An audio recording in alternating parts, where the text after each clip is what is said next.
Vikram recording studio पर रहिए। DJ Umesh Sukhipur बाजार। म्यूजिक बाय नेहा नौनीत राजा। मिले ले बोले न रही गई गई गई गई गई के मिले ले बोले न रही 12 बजे रात के कइने रही वादा गई वादा कइने रही वादा चौरी दे दे उघार के कइने रही वादा चौरी दे दे उघार के कइने रही वादा मिले ले बोले न रही गई गई गई गई गई के मिले ले बोले न रही 12 बजे रात के कइने रही वादा चौरी दे दे उघार के कइने रही वादा चौरी दे दे उघार के कइने रही वादा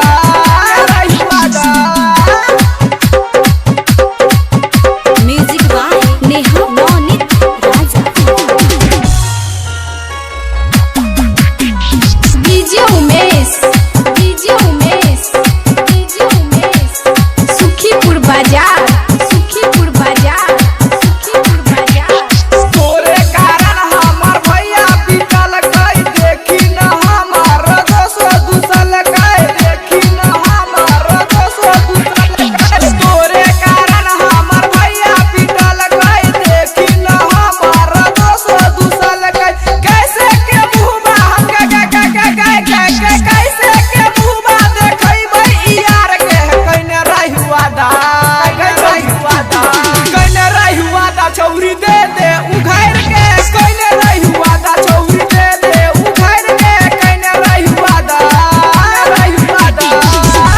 music by Neha Naunit Raja. DJ Umesh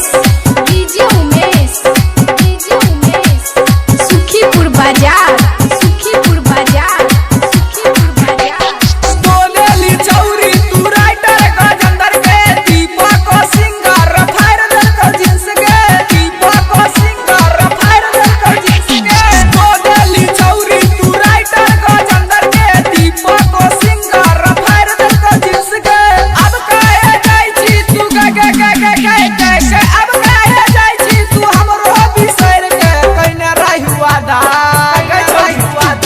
कइने रही वादा चौरी दे दे उघार के कइने रही वादा चौरी दे दे उघार के कइने रही वादा